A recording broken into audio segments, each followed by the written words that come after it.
Hi everyone, welcome back. Happy Sunday. Hope you've had a good week. Today we are continuing in the book of First Kings with chapters 9, 10, and I believe 11. All right, so let's begin. The heading for chapter 9 is Promise and Warning to Solomon. After Solomon finished building the temple of the Lord, the royal palace, and everything else he had planned, the Lord appeared to him a second time, as he had appeared to him in Gibeon. The Lord said to him, I have heard the prayer of petition which you offered in my presence. I have consecrated this temple which you have built. I confer my name upon it forever, and my eyes and my heart shall be there always.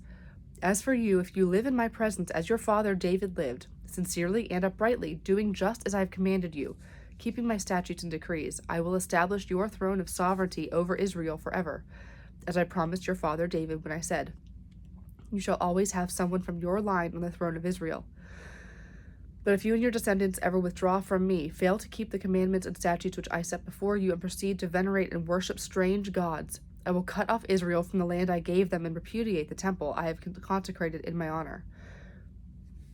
Israel shall become a proverb and a byword among all nations, and this temple shall become a heap of ruins. Every passerby shall catch his breath in amazement, and ask, why has the Lord done this to the land and the temple? Men will answer, they forsook the Lord, their God, who brought their fathers out of the land of Egypt, and they adopted strange gods which they worshipped and served. This is why the Lord has brought down upon them all this evil. It's something to remember.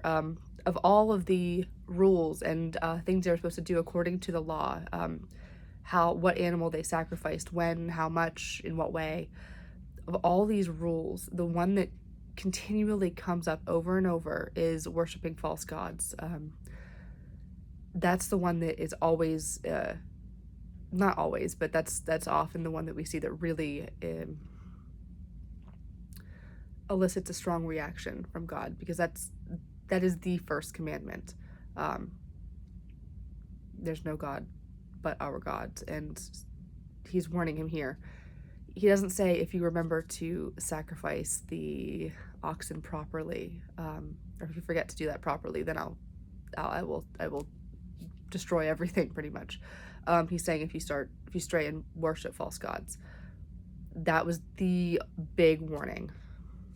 We'll see if King Solomon listens. All right, verse 10. After the 20 years during which Solomon built the two houses, the temple of the Lord and the palace of the king, Hiram, king of Tyre, supplying Solomon with all the cedar wood, fir wood, and gold he wished, King Solomon gave Hiram 20 cities in the land of Galilee. Hiram left Tyre to see the cities Solomon had given him, but was not satisfied with them. So he said, what are these cities you have given me, my brother? And he called them the land of Kabul, as they are called to this day. Hiram, however, had sent King Solomon 120 talents of gold.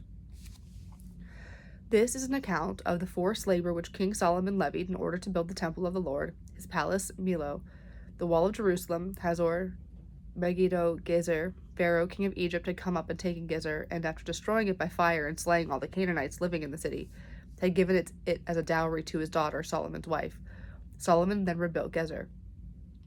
Lower Beth Horon, Baalath Tamar in the desert of Judah, all his cities for supplies, cities for chariots and for horses, and whatever else Solomon decided should be built in Jerusalem, in Lebanon, and in the entire land under his dominion. All the non-Israelite people who remained in the land, descendants of the Amorites, Hittites, Perizzites, Hivites, and Jebusites, whose doom the Israelites had been unable to accomplish, Solomon consecrated as forced laborers, as they are to this day. But Solomon enslaved none of the Israelites, for they were his fighting force. His ministers, commanders, adjutants, chariot officers, and charioteers. The supervisors of Solomon's work, who policed the people engaged in the work, numbered 550. As soon as Pharaoh's daughter went up from the city of David to her palace, which he had built for her, Solomon built Millo. 3 times a year Solomon used to offer holocausts and peace offerings on the altar which he had built the Lord, and to burn incense before the Lord, and he kept the temple in repair. King Solomon also built a fleet at Ezion-Geber, which is near Elath, on the shore of the Red Sea, in the land of Edom. In this fleet, Hiram placed his own expert seamen with the servants of Solomon, They went to Ophir and brought back 420 talents of gold to King Solomon. Chapter 10. This is the visit of the Queen of Sheba. The Queen of Sheba, having heard of Solomon's fame, came to test him with subtle questions. She arrived in Jerusalem with very numerous retinue and with camels bearing spices, a large amount of gold, and precious stones. She came to Solomon and questioned him on every subject in which she was interested. King Solomon explained everything she asked about, and there remained nothing hidden from him that he could not explain to her. When the Queen of Sheba witnessed Solomon's great wisdom, the palace he had built, the food at his table, the seating of his ministers, the attendance and the garb of his waiters, his banquet service, and the holocaust he offered in the temple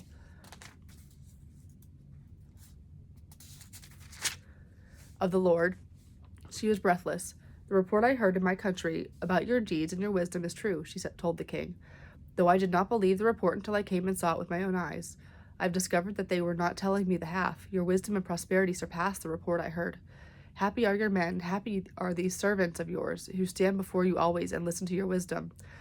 Blessed be the Lord your God, whom it has pleased to place you on the throne of Israel. In his enduring love for Israel, the Lord has made you king to carry out judgment and justice. Then she gave the king 120 gold talents, a very large quantity of spices, and precious stones. Never again did anyone bring such an abundance of spices as the Queen of Sheba gave to King Solomon. Hiram's fleet, which used to bring gold from Ophir, also brought from there a large quantity of cabinet wood and precious stones. With the wood, the king made supports for the temple of the Lord, and for the palace of the king, and harps and lyres for the chanters. No more such wood was brought or seen to the present day. King Solomon gave the Queen of Sheba everything she desired and asked for, besides such presents as were given her from Solomon's royal bounty. Then she returned with her servants to her own country. The gold that Solomon received every year weighed 666 gold talents, in addition to what came from the Tarshish fleet, from the traffic of merchants, and from all the kings of Arabia and the governors of the country. Moreover, King Solomon made 200 shields of beaten gold. 600 gold shekels went into each shield, and 300 bucklers of beaten gold. 3 minas of gold went into each buckler, and he put them in the hall of the forest of Lebanon. The king also had a large ivory throne made and overlaid it with refined gold. The throne had 6 steps, a back with a round top, an arm on each side of the seat. Next to each arm stood a lion, and 12 other lions stood on the steps, 2 to a step, 1 on either side of each step. Nothing like this was produced in any other kingdom. In addition, all King Solomon's drinking vessels were of gold, and all the utensils in the hall of the forest of Lebanon were pure gold. There was no silver, for in Solomon's time it was considered worthless. The king had a fleet of Tarshish ships at sea with Hiram's fleet. Once every 3 years, the fleet of Tarshish ships would come with a cargo of gold, silver, ivory, apes, and monkeys. Thus King Solomon surpassed in riches and wisdom all the kings of the earth, and the whole world sought audience with Solomon to hear from him the wisdom which God had put in his heart. Each one brought his yearly tribute, silver or gold articles, garments, weapons, spices, horses, and mules. Solomon collected chariots and drivers. He had 1,400 chariots and 12,000 drivers. These he allocated among the chariot cities and to the king's service in Jerusalem. The king made silver as common in Jerusalem as stones, and cedars as numerous as the sycamores of the foothills.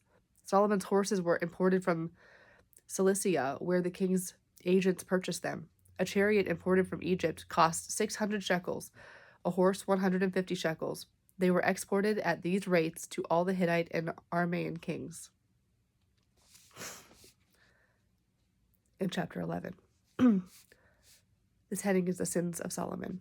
Up until now, we've seen the wisdom. If you remember, when Solomon was first made king, he prayed for wisdom. The Lord said, wow, this young man asked me for wisdom, not for riches or a long life or anything for himself. He asked for wisdom. He approved of that. He gave Solomon great wisdom, and he said, I will also give you riches, a long life, and all of that. And then the warning that the Lord gave, we just read, was, if you keep this up, if you keep doing what you've been doing, I will stay with you. Don't worship other gods. Obey my laws. Obey the statutes. Don't worship false gods. And I will be with you. And now we hit chapter 11, and it's the sins of Solomon. King Solomon loved many foreign women besides the daughter of Pharaoh: Moabites, Ammonites, Edomites, Sidonites, and Hittites, Sidonians and Hittites, from nations with which the Lord had forbidden the Israelites to intermarry, because, he said, they will turn your hearts to their gods. Notice again, we're back to lowercase g, just false gods. But Solomon fell in love with them. He had 700 wives of princely rank and 300 concubines, and his wives turned his heart. When Solomon was old, his wives had turned his heart to strange gods, and his heart was not entirely with the Lord, his God, as the heart of his father David had been. By adoring Astarte, the goddess of the Sidonians, and Milcom, the idol of the Ammonites, Solomon did evil in the sight of the Lord. He did not follow him unreservedly as his father David had done. Solomon then built a high place to Chemosh, the idol of Moab, and to Molech, the idol of the Ammonites, on the hill opposite Jerusalem. He did the same for all his foreign wives, who burned incense and sacrificed to their gods.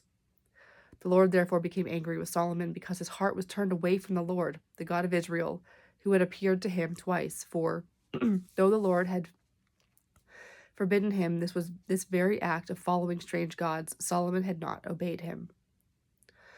So the Lord said to Solomon, "Since this is what you want, and you have not kept my covenant and my statutes which I enjoined on you, I will deprive you of the kingdom and give it to your servant. I will not do this during your lifetime, however, for the sake of your father David.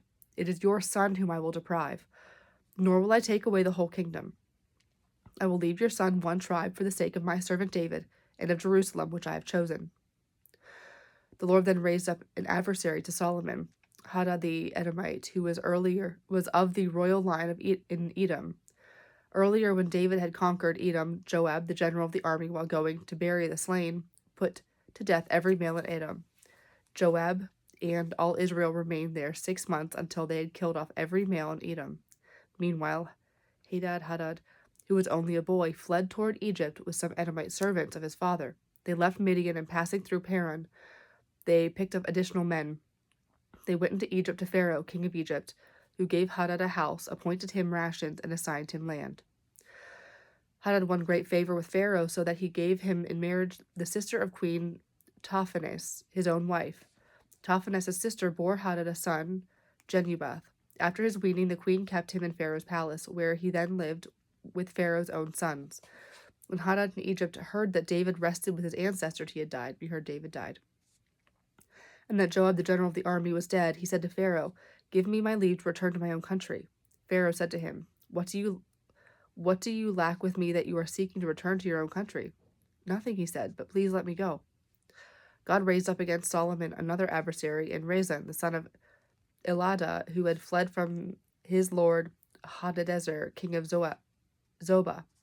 When David defeated them with slaughter, Rezon gathered men about him and became leader of a band, went to Damascus, settled there, and became king in Damascus. He was an enemy of Israel as long as Solomon lived. This added to the harm done by Hadad, who made a rift in Israel by becoming king over Edom. Solomon's servant Jeroboam, son of Nebat, and Ephraimite from Zeradah, with a widowed mother, Zeruiah, also rebelled against the king. This is why he rebelled. King Solomon was building Millo, closing up the breach of his father's city of David. Jeroboam was a man of means, and when Solomon saw that he was also an industrious young man, he put him in charge of the entire labor force of the house of Joseph. At that time, Jeroboam left Jerusalem, and the prophet Ahijah the Shilonite met him on the road. The two were alone in the area, and the prophet was wearing a new cloak. Ahijah took off his new cloak, tore it into 12 pieces, and said to Jeroboam, "Take 10 pieces for yourself. The Lord, God of Israel, says, I will tear away the kingdom from Solomon's grasp, and will give you 10 of the tribes. 1 tribe shall remain to him for the sake of David, my servant, and of Jerusalem, the city I have chosen out of all the tribes of Israel. The 10 I will give you, because he has forsaken me and has worshipped Astarte, goddess of the Sidonians, Chemosh, god of Moab, and Milcom, god of the Ammonites. He has not followed my ways or done what is pleasing to me according to my statutes and my decrees, as his father David did. Yet I will not take any of the kingdom from Solomon himself, but will keep him a prince as long as he lives for the sake of my servant David, whom I chose, who kept my commandments and my statutes. But I will take the kingdom from his son and will give it to you, that is, the 10 tribes. I will give his son 1 tribe, that my servant David may always have a lamp before me in Jerusalem, the city in which I choose to be honored. I will take you. You shall reign over all that you desire, and shall become king of Israel. If then you heed all that I command you, follow my ways, and please me by keeping my statutes and my commandments, like my servant David, I will be with you. I will establish for you, as I did for David, a lasting dynasty. I will give Israel to you. I will punish David's line for this, but not forever. When Solomon tried to have Jeroboam killed for his rebellion, he escaped to King Shishak in Egypt, where he remained until Solomon's death. The rest of the acts of Solomon, with all his deeds and his wisdom, are recorded in the book of the Chronicles of Solomon. The time that Solomon reigned in Jerusalem over all Israel was 40 years. Solomon rested with his ancestors. He died. He was buried in his father's city of David, and his son Rehoboam succeeded him as king. That's the end of chapter 11. So we see, even though King David, did some pretty awful things to the people in his life, he didn't worship the false gods the way his son did. And even though King Solomon was the wisest of all, he still fell for this. That's why they were told you don't intermarry with other countries, people from other countries. It wasn't about nationality or where somebody's great-grandparents were born. It was because people from these other places worship these false gods. And the concern was, if you intermarry with them, eventually you will stray. They will pull you into their own fold, and you will stray from the Lord. And that's exactly what happened to King Solomon. So what you see is, instead of one king reigning over all 12, his son would get to reign over 1, and the other 10 went to somebody else. But it's important to note a couple things, that God says it won't be forever. We'll get to that. And this is kind of the end of King Solomon's story for now. We'll learn more about what he did later, but in the chronology here, we're going to move on next week to another Ahab, I believe, is next. So that's what we're going to move on to. Still in 1 Kings, but that's the next chunk of story. So again, I feel we've talked about this before. It's really important to examine our own lives and see what we are putting above God. It might not be bowing down to an idol from a neighboring tribe. It might look like something completely different. But if if something is more important in your life than God, then you need to kind of check yourself a bit. What do they say? Check your heart, something like that. Just assess what in your life you are putting above the Lord, and to pull that back, because that's the first commandment. We are not to do that. So, on that note, I hope you have a great week. Let us close as we do with the Lord's Prayer. Our Father, who art in heaven, hallowed be thy name.